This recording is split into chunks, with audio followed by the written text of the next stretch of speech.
innallaha astafa Adam, sesungguhnya Allah telah memilih Nabi Adam, wa Nuhan, dan Nabi Nuh, wa ala Ibrahim, dan keluarga Ibrahim, wa ala Imran, dan keluarga Imran, alal alamin, melebihi umat yang lain pada masanya, ya, di seluruh alam.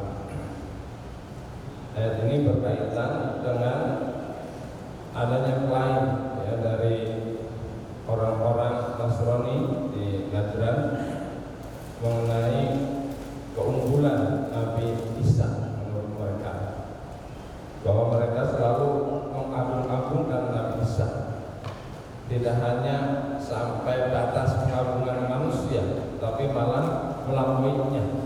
Jadi sampai mengagungkannya, menganggap Isa itu anak Tuhan, karena saking hebatnya Nabi Isa menurut pandangan mereka. Kalau orang Islam, ya, mengagungkan Nabi Muhammad seagung-agungnya, tapi tidak melampaui batas, ya, batas pengagungan kepada makhluk Allah.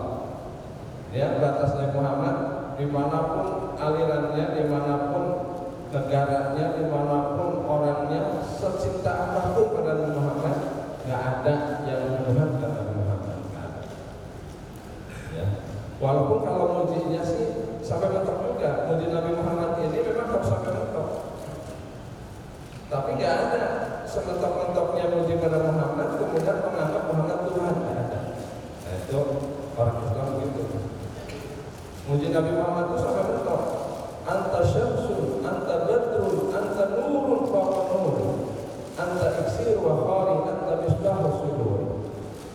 Engkau Muhammad ibarat matahari, ibarat bulan, ya. Anta syamsun, anta badrun, anta nurun fawqa nur. Engkau ibarat cahaya di atas cahaya. Nah, ini namanya mentok ujian, ya. Tapi tidak melampaui batas sampai, ya, menuhankan Muhammad. Nah, kalau orang Nasrani, nah, sampai melampaui batas, ya, yaitu sampai menuhankan nabinya dan menganggap Isa ini adalah anak Tuhan. Ini namanya sudah melampaui batas makhluk Tuhan sendiri. Oleh karena itu, ya, kenapa selalu memuji Nabi Isa sampai melampaui, ya, batas pujiannya, yang melewati makhluknya? Padahal Nabi Adam juga harusnya batas. Innallaha astafa Adam, ya, sesungguhnya Allah telah memilih Nabi Adam. Kenapa tidak memuji Nabi Adam, ya, seperti mereka memuji Nabi Isa? Padahal Adam juga jauh lebih ajaib, jauh lebih mengagumkan dibanding Nabi Isa sendiri. Kalau Nabi Isa, ya, dianggap sebagai Tuhan gara-gara dia lahir tanpa ayah, berarti dia anak Tuhan karena lahir tanpa ayah. Tapi ada ibunya, mana? Apa yang lebih hebat Nabi Adam? Adam lahir tanpa ayah dan tanpa ibu. Itu kan lebih hebat lagi harusnya. Nggak ada bapaknya, nggak ada ibunya, bisa jadi Nabi Adam. Kan lebih hebat lagi. Nabi Nuh, ya, apa nggak lebih hebat lagi daripada Nabi Isa? Nabi Nuh ini adalah Nabi pertama, Rasul pertama yang membawa umat, yang membawa, ya, kaum Nabi Nuh, yang ditugasi berdakwah membawa kaumnya. Dan dia adalah orang pertama setelah Adam. Kalau Adam disebut Abul Bashar, bapaknya manusia, nenek moyangnya manusia. Kalau Nuh adalah orang pertama yang membawa risalah kenabian, membawa umat, punya kaum, ya, kaum Nabi Nuh. Wa ala Ibrahim, dan kenapa nggak muji-muji Nabi Ibrahim? Ibrahim ini keturunannya jadi nabi semua, ya, hampir semua keturunan Ibrahim jadi nabi. Maka Nabi Ibrahim disebut Abul Anbiya, bapaknya para nabi. Dan Isa pun mestinya adalah keturunan dari Nabi Ibrahim. Ya, kalau silsilannya sampai Nabi Ibrahim. Kenapa Nabi Ibrahim begitu dipuji? Ya, wa ala Imran alal alamin, dan juga keluarga Imran, ya, keluarga Imran itu walaupun orang biasa, Tapi kan Isa sendiri lahir dari Maryam. Maryam juga orang biasa. Maryam lahir dari Imron. Ya. Kenapa yang dipuji hanya cucunya, bukan Imronnya? Isa kan cucunya Imron. Imron punya istri namanya Hana. Hana melahirkan Maryam. Maryam melahirkan Isa. Kenapa yang dipuji-puji Isanya aja? Kenapa nggak ibunya? Kenapa juga nggak kakek dan neneknya? Keluarga Imron itu luar biasa, orang biasa melahirkan orang hebat, ya. Dan menjadi nama surat Maryam ada, ya, menyebut cucunya Nabi Isa dalam banyak ayat. Nah, tapi mereka ujung-ujungnya hanya satu Isa. Pastinya kan Allah memilih ada Adam, ada Nuh, ada Ibrahim, ada Ali Imran. Itu juga orang-orang yang pantas dipuji. Ya. Jangan sampai memuji satu orang bahkan sampai melampauinya, menuhankannya. Nah, ini namanya berlebihan. Ya, dalam bahasa agama disebut hulu. Hulu itu terlalu ekstrim, ya, terlalu berlebihan. Dzurriyyatan ba'duha min ba'din. Satu keturunan yang sebagiannya berasal dari sebagian yang lain. Bahkan intinya, Nabi Nuh, Ibrahim, Ali Imran, dan seterusnya sampai Nabi Muhammad itu adalah satu keturunan yang asalnya dari sebagian yang lain. Ya, karena asalnya dari satu, yaitu Nabi Adam. Adam itu disebut Abul Bashar, bapaknya manusia. Dari Adam kemudian ada Hawa. Hawa juga mestinya harus dipuji-puji itu. Adam nggak ada bapak ibunya, Hawa nggak ada ibunya. Ya, kok bisa ada Hawa gitu ya? Adam nggak ada bapak ibunya, Hawa, ya, istri Adam kan nggak ada ibunya Hawa, ya.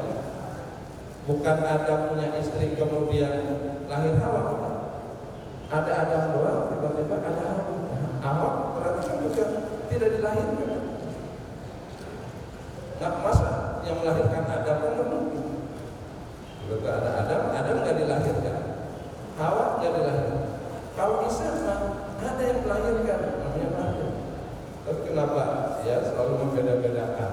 Mereka terlalu memuliakan Isa, tapi tidak melihat yang lain. Mestinya sadar itu semua adalah kekuasaan Allah yang bisa melakukan apa saja terhadap siapa saja. Semua adalah satu keturunan yang sebagiannya berasal dari satu keturunan yang lain. Wallahu sami'un alim, dan Allah Maha mendengar lagi Maha mengetahui. Idh qalat imra'atu Imran, ingatlah ketika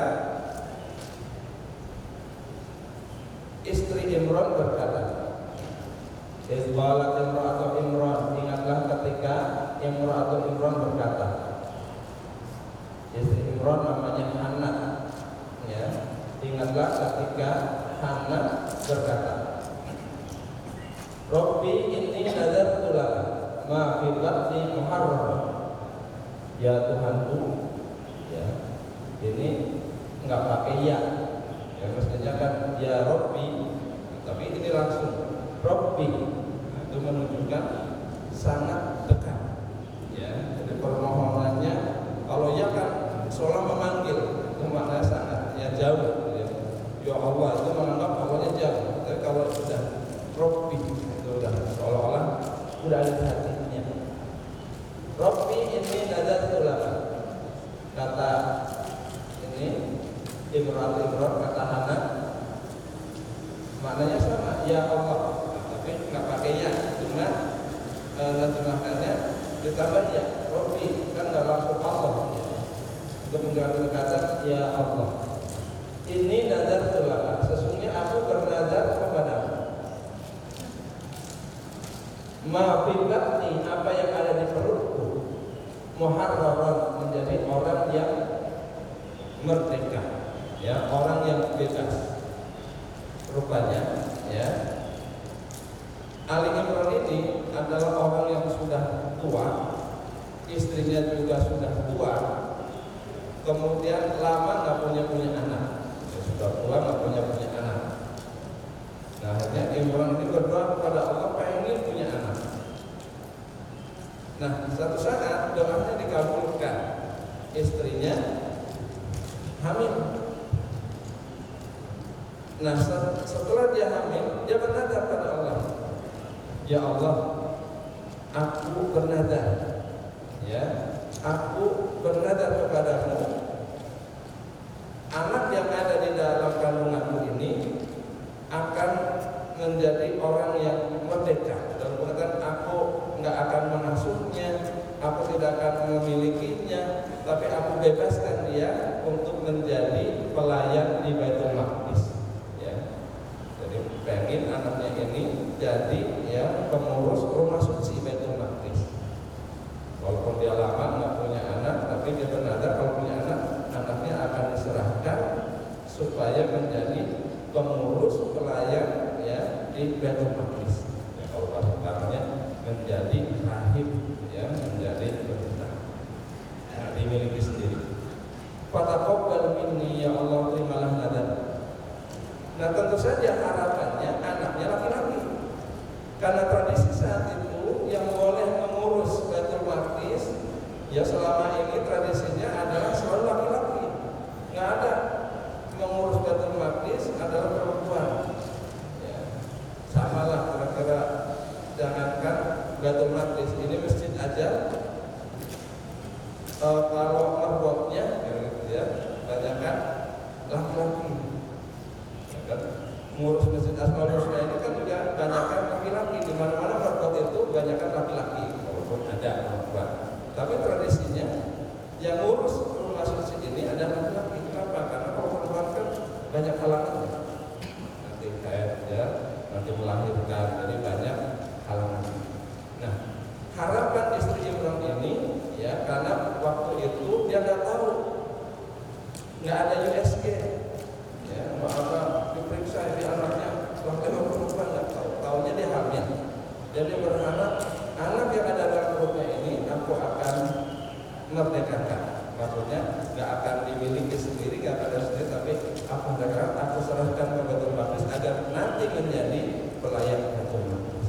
Fataqabbal minni ya Allah, terimalah nadarku. Innaka antas samiul alim, sesungguhnya engkau maha mendengar lagi maha mengetahui.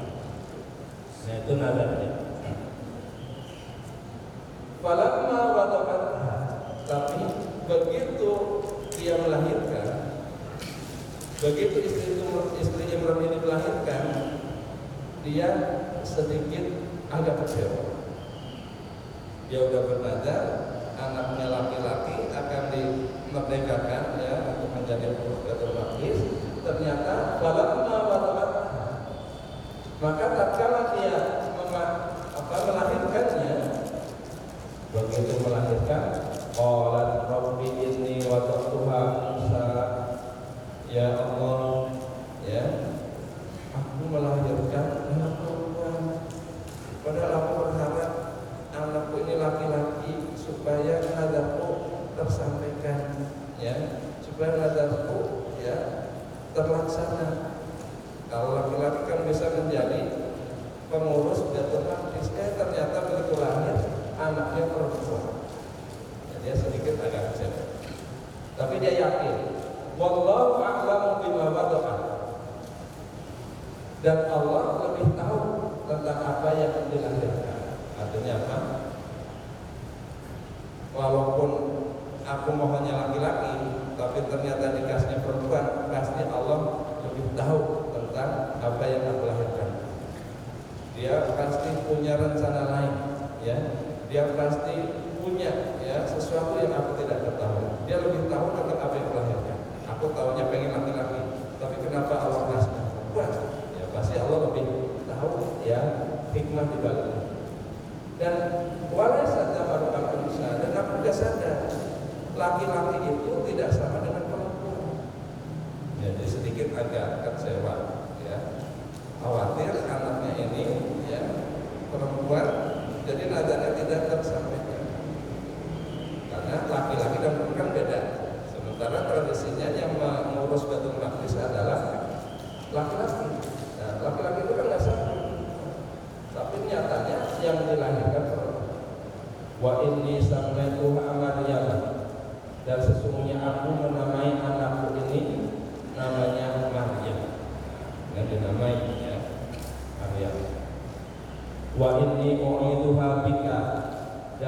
aku, a'udzu itu artinya berlindung, ya. Wa inni u'iduha bika, maksudnya aku menyerahkan perlindungan anakku ini, ya, yang bernama Maryam kepada Engkau. Jadi pasrah, karena tadi dia pengen anak laki-laki, ternyata anaknya perempuan. Nah, pokoknya aku pasrahkan kepada Engkau ya Allah perlindungan anakku ini. Wa dzurriyyataha, dan juga nanti anak keturunannya. Minasyaitonir rajim, dari setan yang tercela. Nah, rupanya fataqabbalaha rabbuha biqabulin hasan. Ya. Karena tadi minta diterima doanya ini, nadanya ini, dan ternyata Allah menerima. Fataqabbalaha rabbuha, maka Tuhan Maryam menerima nadarnya. Biqabulin hasan, dengan penerimaan yang baik. Artinya keinginan Maryam, ya, nadarnya agar anaknya menjadi orang yang dimerdekakan, menjadi keluarga demokratis, walaupun ternyata perempuan, tapi Allah menerima nadarnya, dan nanti akhirnya Maryam benar-benar diserahkan kepada Allah, ya, karena Allah menerima nadar Maryam biqabulin hasanin, dengan penerimaan yang baik. Wa ambataha nabatan hasanan, dan Allah menumbuhkan Maryam dengan pertumbuhan yang baik, ya, mulai besar, ya, mulai, ya, dewasa. Begitu bapaknya mati, yaitu Imran mati, wafat, Maryam nggak ada yang ngurus. Sementara, ya, dia udah bernadar mau dijadikan tadi dia orang yang muharrar, yang merdeka, itu orang yang akan mengurus Baitul Maqdis. Akhirnya apa? Wakaf palaha Zakaria, dan kemudian Zakaria, ya, yang mengasuhnya, yang menanggungnya. Setelah ayahnya wafat, kemudian Zakaria yang mengurus, ya. Makanya ada takaful, ada bank itu kan bank takaful, artinya mengurus, ya, menanggung. Wakaf palaha Zakaria, dan setelah itu Zakaria lah yang menanggung semua urusan Maryam. Kullama dakhala 'alaiha Zakaria min ya, intinya ini sebenarnya nanti di bawah baru diceritakan. Sebelum diasuh Zakaria, karena tadi memang Maryam akhirnya diserahkan ke Baitul Maqdis, di sana kan yang harus mengurus Baitul Maqdis adalah laki-laki. Tapi ini perempuan kok diserahkan ke Baitul Maqdis, ya. Di situ udah banyak biara-biara pendeta-pendeta rahib-rahib yang ngurus di situ. Zakaria ini salah satu ketua dari rahib-rahib di situ, dan Nabi Zakaria. Nah, diserahinlah Maryam ke sana, dan semua orang rupanya tertarik, pengen ngasuh Maryam. Nah, karena semua pengen ngasuh Maryam, akhirnya diundi. Ya, nanti di bawah cerita undiannya, ini mas udah langsung ke sini. Kemudian diundi, dan diundi ini sampai berapa kali ternyata yang keluar adalah Zakaria. Jadi yang berhak mengasuhnya ternyata adalah Zakaria. Nah, ini atas kehendak Allah. Undiannya selalu jatuh di tangan. Nah, akhirnya apa? Zakaria lah yang mengurusnya. Dan melalui undian. Kullama dakhala 'alaiha Zakaria mihrab. Nah, diuruslah oleh Zakaria, ditempatkan di satu mihrab. Mihrab itu tempat yang agak tinggi, yang khusus untuk beribadah. Nah, kalau masjid-masjid di Jawa, kita ada ruangan tersendiri yang terpisah dari ruangan utama tempat sholat. Di sana itu namanya mihrab. Dia khusus untuk ibadah, sehingga tak terganggu orang yang pada sholat. Kalau sholat jamaah baru dia keluar dari mihrab.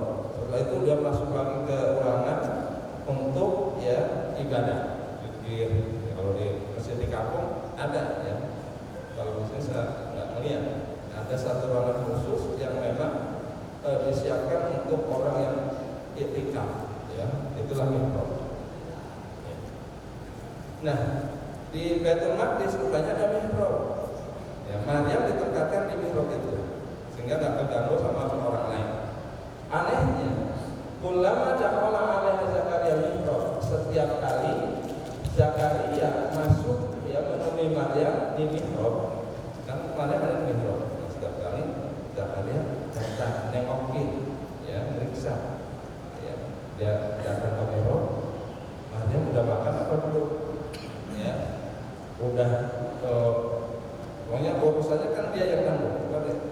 diperhatikan, ditengokin. Nah, setiap kali Zakaria masuk ke mihrab menemui Maryam, anehnya wajada indaha rizqan.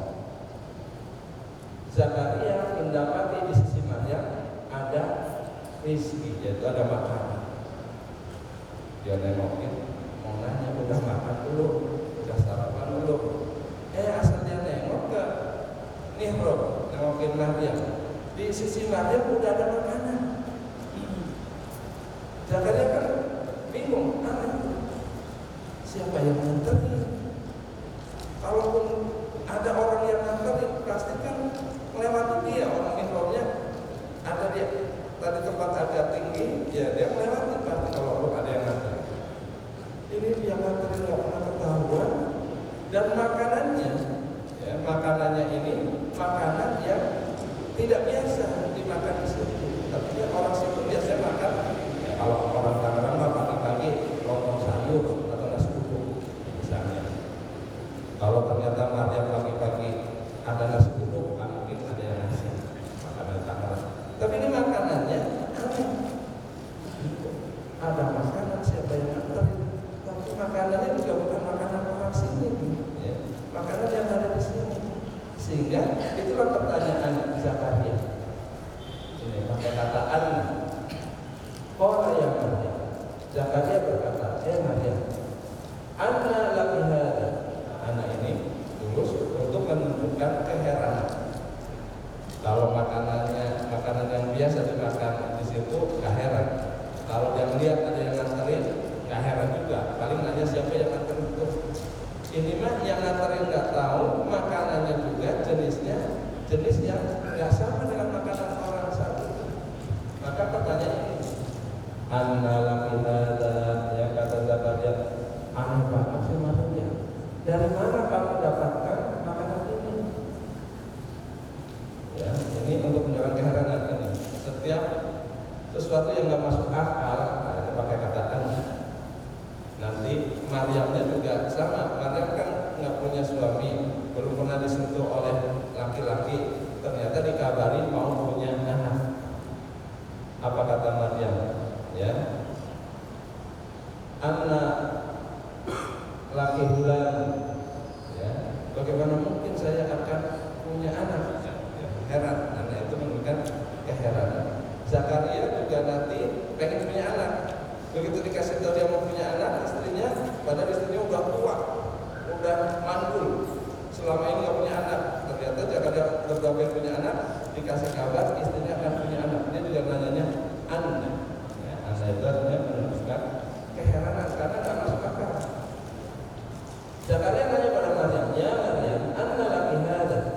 Dari mana kau dapatkan makanan ini? Qalat, Maryam menjawab, huwa min indillah. Makanan ini dari sisi Allah. Jawabannya langsung ke sini, ya. Huwa min indillah. Makanan ini dari sisi Allah. Enggak dijelaskan bagaimana prosesnya. Udah, ini dari sisi Allah. Karena kalau dijelaskan prosesnya nanti tambah nggak masuk akal, ya, tambah heran, tambah aneh. Ya, kayak bapak aja kan kalau tiba-tiba terima uang banyak, padahal ada prosesnya. Ya, kemudian istri nanya, dari mana uang sebanyak ini? Rizki dari Allah. Yang ada jawabnya langsung rizki dari Allah. Maksudnya dapat bonus. Ya, terbilangnya, ini rizki dari Allah. Padahal nggak gitu. Ya, jadi nggak menjelaskan prosesnya. Ketika ditanya dari mana yang ini? Qalat huwa min indillah. Dia berkata makanan ini dari sisi Allah. Perkara prosesnya seperti apa? Kan jelaskan. Tapi ini adalah dari sisi Allah. Inna Allah yarzuqu man yasha'u bighairi hisab. Sesungguhnya Allah memberi rezeki pada siapa yang dikehendaki dengan tanpa hisab. Itu artinya tanpa diperhitungkan, tidak seperti biasanya. Ya, kalau ada yang nganterin, nah itu namanya dengan hisab, ada jalurnya. Kalau makanannya biasa dimakan orang di situ, nah itu namanya dihisab, bisa dipikirkan. Tapi ini kan bihwan hisab itu dapat rezeki yang tanpa perhitungan, dalam artian tidak bisa dipikirkan logika biasa. Banyak orang kan begitu, ya, secara matematis rezekinya terbatas, tapi nyatanya seolah-olah dia bisa menyekolahkan anaknya, bisa punya ini, punya itu. Kalau dihitung-hitung dari dia nggak mungkin. Tapi nyatanya Allah memberi rezeki pada siapa yang Dia kehendaki, dia bisa dengan tanpa perhitungan. Ada aja rezekinya. Sebenarnya rezeki yang diharus. Kalau rezeki dengan hisab kan kerja, gajinya sekian, setiap bulan dapatnya itu aja. Itu namanya rezekinya ya sesuai dengan perhitungan. Tapi ada orang yang dapat rezekinya tidak sesuai dengan perhitungan. Artinya dia dapat rezeki dari mana-mana yang aneh, ya, yang tanpa kerja juga ada orang ngasih dan sebagainya. Itu namanya rezeki biologis.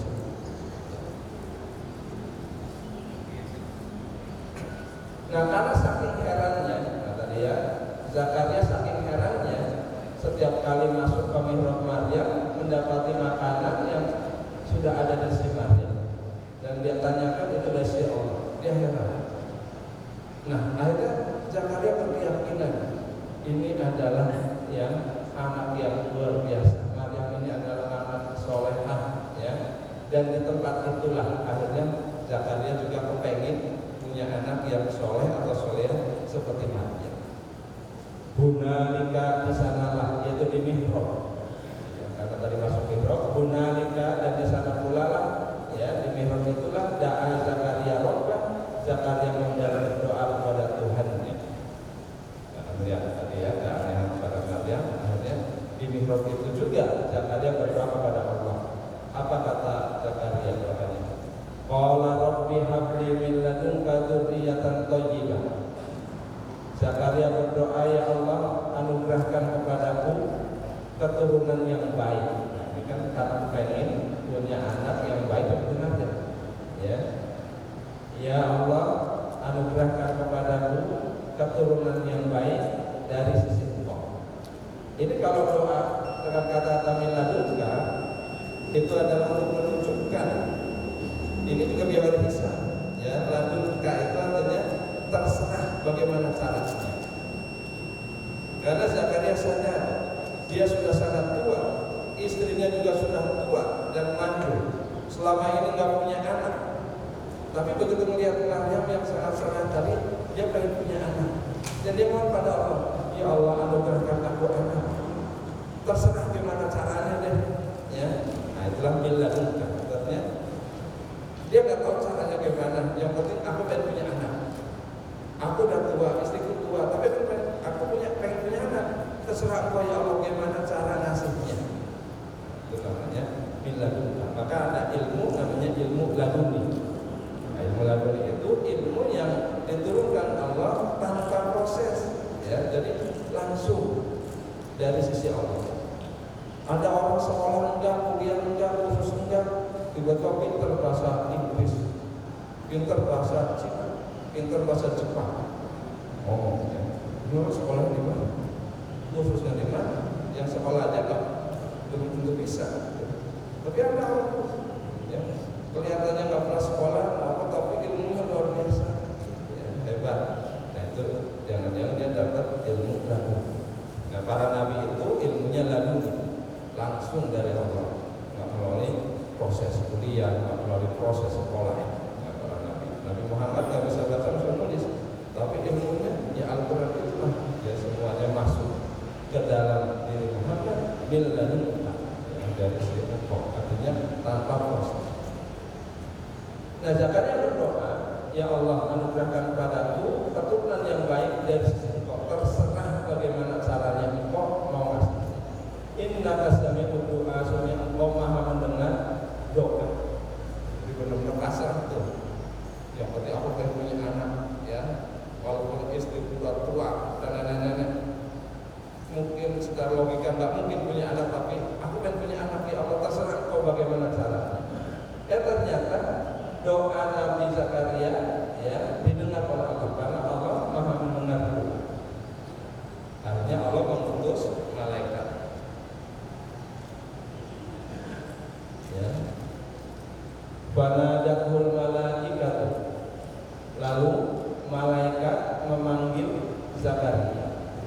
dia berdoa di mihrab, kemudian doanya didengar oleh Allah. Nah, Allah mengutus malaikat kasih tahu Zakaria. Fanadatul malaikatu, lalu ya malaikat memanggil Zakaria. Wa huwa qa'imun yusalli fil mihrab, sedang Zakaria masih ya sedang berdiri sholat di mihrab. Berarti perlu kemana-mana tadi. Mengunjungi Maryam, kemudian nanya, heran, dan dia berdoa di situ. Doanya langsung kabulkan. Dia masih di situ juga. Wa huwa qa'imun yusalli fil mihrab, sedangkan dia Zakaria masih sedang sholat ya di mihrab. Apa kata malaikat? Zakaria, anallaha yubashshiruka bi Yahya. Sesungguhnya Allah memberi kabar gembira kepadamu bahwa kamu akan punya anak namanya Yahya. Namanya dalam kasih. Zakaria, Allah mengabulkan doamu. Kamu bentar lagi akan punya anak namanya Yahya. Nanti kelahiran Yahya ini musaddiqan bi kalimatin minallah, yang membenarkan kalimat dari Allah. Maksudnya apa? Bahwa nanti lahirnya Yahya dari orang tua yang lahir itu juga nenek-nenek, tapi bisa lahir anak, itu berarti membenarkan firman Allah. Apa firman Allah? Kun, gitu ya, firman Allah yang bunyinya kun, jadilah. Idza aradallahu syai'an, kalau Allah menghendaki sesuatu, ayyakula lahu kun, Allah akan berfirman pada sesuatu yang demikian itu, jadilah. Ya, jadi kalau bilang jadi, walaupun nenek-nenek punya anak, hamil, benar punya anak, nah, itu namanya kun. Makanya ibu-ibu walaupun nenek-nenek ya, bisa jadi nanti punya anak lagi. Kalau pengen bisa aja. Kan Allah maha kuasa, maha mendengar doa. Kalau Allah bilang kun, jadilah. Fayakunu, maka jadilah. Istri Zakaria hamil, kan? Nanti lahir Yahya, lahir. Walaupun nenek-nenek hamil melahirkan. Nah, bagi Allah tidak ada kesulitan. Nah, itu artinya nanti kelahiran Yahya ya dari istrinya Zakaria itu adalah membenarkan firman Allah, yaitu idza aradallahu syai'an ayyakula lahu kun. Ya. Apabila Allah menginginkan sesuatu, maka Allah hanya berfirman pada sesuatu yang dikehendakinya itu kun, jadilah. Begitu bilang jadi, fayakunu, maka jadilah. Maka lahirlah ya. Kita seringkali kelabasan ngomongnya ya. Firman Allahnya apa? Kun fayakun. Sama. Kun fayakun itu jawab dari kun. Ya, jadilah. Begitu Allah bilang jadilah, itu firman Allahnya kun. Baru fayakun, maka jadilah. Iya, artinya yang dibilang oleh Allah jadi fayakun, maka jadilah. Kan nggak mungkin Allah bilang jadilah maka jadilah. Ya itu mah sulap, namanya simsalabim, abrakadabra. Tapi orang sering ngomongnya kelabasan. Maksudnya firman Allahnya hanya kun, bukan kun fayakun. Fayakun itu jawab dari kun. Kalau Allah bilang jadi fayakun, maka jadi. Nggak mungkin Allah bilangnya jadilah maka jadilah. Bilangnya jadilah. Begitu Allah bilang jadi fayakunu, maka jadilah. Nah begitu Allah bilang kun, ya, maka hamillah istri Zakaria. Dan Zakaria ini nanti wasayyidah akan menjadi, jadi namanya udah dikasih, spesifikasinya juga dikasih. Wasayyidah, Yahya ini ya, anaknya ini yang bernama Yahya akan menjadi orang ya sayyid, artinya orang terhormat, orang terpandang. Ya, wasayyidah. Maka kalau para orang soleh, orang terpandang ya dipanggilnya sayyid. Itu sekedar pujian, yaitu penghormatan. Nabi Muhammad juga dipanggilnya Sayyidina Muhammad. Ya, itu artinya pujian, penghormatan. Ya, menjadi orang yang sangat terhormat, wahasura, ya, dan menjadi artinya menjadi orang terdepan, wa nabiyyan, dan menjadi nabi, minas sholihin, dan dia termasuk orang yang soleh. Luar biasa. Doa Nabi Zakaria dikabulkan. Kamu akan punya anak namanya Yahya. Yahya ini nanti akan menjadi orang tertanda, menjadi orang terdepan, dan menjadi nabi di antara orang-orang yang soleh. Tuh, tadi yang saya katakan. Apa jawab Zakaria? Qala rabbi anna yakunu li ghulam. Dia sendiri yang berdoa, dia sendiri yang heran. Qala Zakaria berkata, rabbi ya Allah, anna yakunu li ghulam. Ini tadi saya bilang, bagaimana mungkin aku akan mempunyai anak? Ya. Kan dia yang berdoa tadi. Sakit pengen punya anak, terserah engkau yang bagaimana caranya. Begitu dikabarin punya anak, dia sendiri kata, ya Allah, anna yakunu li ghulam, bagaimana mungkin aku akan mempunyai anak? Wa qad balaghani al-kibaru, padahal usiaku sudah sangat tua. Artinya kibar itu di atas 100 tahun. Dalam bahasa Arab, kibar itu di atas 100 tahun. Bagaimana mungkin aku punya anak, ya Allah? Kan usiaku sudah sangat tua. Wa mar'ati akhir, dan istriku mandul. Akhir itu kiri, orang Jawa nyebutnya. Jadi mandul, ya, artinya nggak bisa punya anak. Akunya udah sangat tua, istriku juga mandul dari dulu. Waktu aku muda aja dia nggak punya anak. Apalagi aku udah tua, istriku juga udah tua juga. Bagaimana mungkin dia akan punya anak? Ya, masih mungkin kalau misalnya Zakaria istrinya muda, mungkin nggak ngomong begitu, nggak pakai anak. Kan kalau istri, suami 100 tahun, istrinya muda, masih mungkin punya anak. Tapi ini kan dia tahu dari dulu waktu muda aja istrinya nggak punya anak. Makanya dia nanya ini. Katakan anak itu memberikan keheranan yang secara nalar saya bagikan nggak masuk. Anna yakunu li ghulam, ya Allah, bagaimana mungkin ya aku akan punya anak padahal telah sampai kepada masa yang sangat tua, yaitu di atas 100 tahun. Wa mar'ati akhir, dan istriku juga mandul. Qala, malaikat berkata, ya Allah berfirman melalui malaikat. Tadi yang kata malaikat, apa kata malaikat? Kadzalika Allahu yaf'alu ma yasha. Yaitu Allah. Allah bisa melakukan, bisa mengerjakan apa yang dia mau. Hanya dengan firman-Nya pun bisa. Ya, bagi Allah tidak ada yang susah.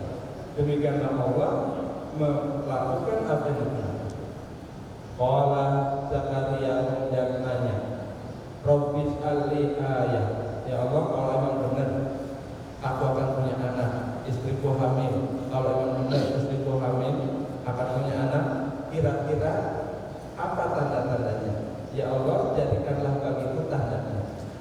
Kalau nanti istriku benar-benar punya anak, kan dia hamil. Kira-kira tandanya seperti apa? Ya Allah, tunjukkan tanda-tandanya bahwa istriku akan punya anak, akan hamil. Ya.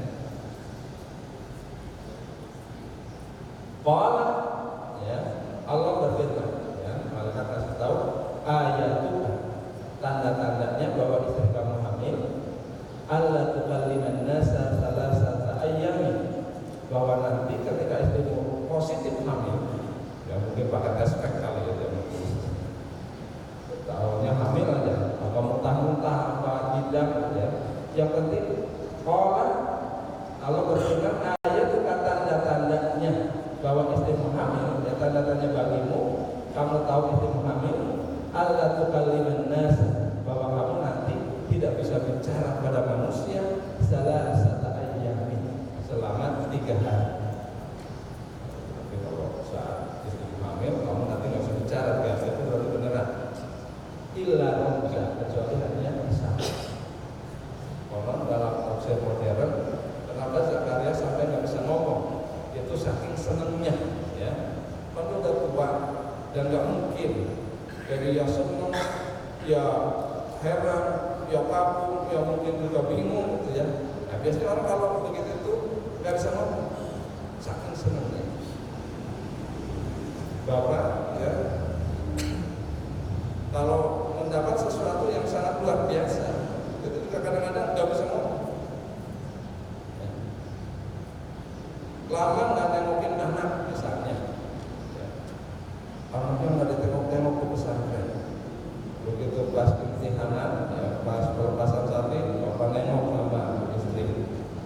Begitu ada acara, anak kita naik ke panggung dan diumumkan bahwa dia hafid 30 juz, kemudian ranking 1 di pesantren. Itu bapak nggak bisa ngomong. Ya. Antara bercampur haus sama itu pasti nggak bisa ngomong. Ditanya bagaimana kesan bapak? Nah, itu kira-kira ya saking senangnya. Katanya begitu, ya. Jadi bukan tiba-tiba bisu kan. Tapi karena benar masa tipinya hamil, saking senangnya dia nggak bisa ngomong. Ya, oh yang orang tanya benar tuh semua hamil ya.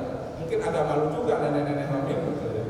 Tapi dia kepengen, pokoknya bercampur aduk sampai dia nggak bisa ngomong. Ditanya orang, orangnya benar itu istri kamu hamil. Tanya aja sendiri lah, ngomong gua. Saking senangnya. Jadi itu tandanya bahwa istri hamil, kamu nanti tidak bisa bicara pada manusia selama 3 hari illa wajibnya sekarang. Nah saat itu ketika kamu benar-benar tahu istri hamil, ya, karena senang, buat berrob pada kafir. Ingatlah Allah sebanyak-banyaknya, berzikirlah kepada Tuhanmu sebanyak-banyaknya, wasabbih dan bertasbihlah kepada Allah bil asyyi wal ibkar, pada waktu petang dan pagi. Ya, saat kamu tahu istrimu positif hamil, maka banyak-banyaklah berzikir pada Allah dan banyak-banyaklah bertasbih pada Allah baik malam maupun pagi. Sebagai apa? Sebagai rasa syukur. Nah, jadi ini mah sudah cerita. Jadi nanti sebenarnya ini akan menceritakan tentang proses kelahiran Isa. Ya, karena awalnya adalah banyak orang sangat menggunakan Isa, tapi sebenarnya prosesnya proses biasa ya, proses manusiawi. Cuma ini diseling Zakaria. Padahal tadi utamanya adalah cerita tentang Maryam yang akan melahirkan Isa. Tapi karena Maryam di akhir Zakaria, diselipin Zakaria pun ternyata punya anak. Nanti minggu depan balik lagi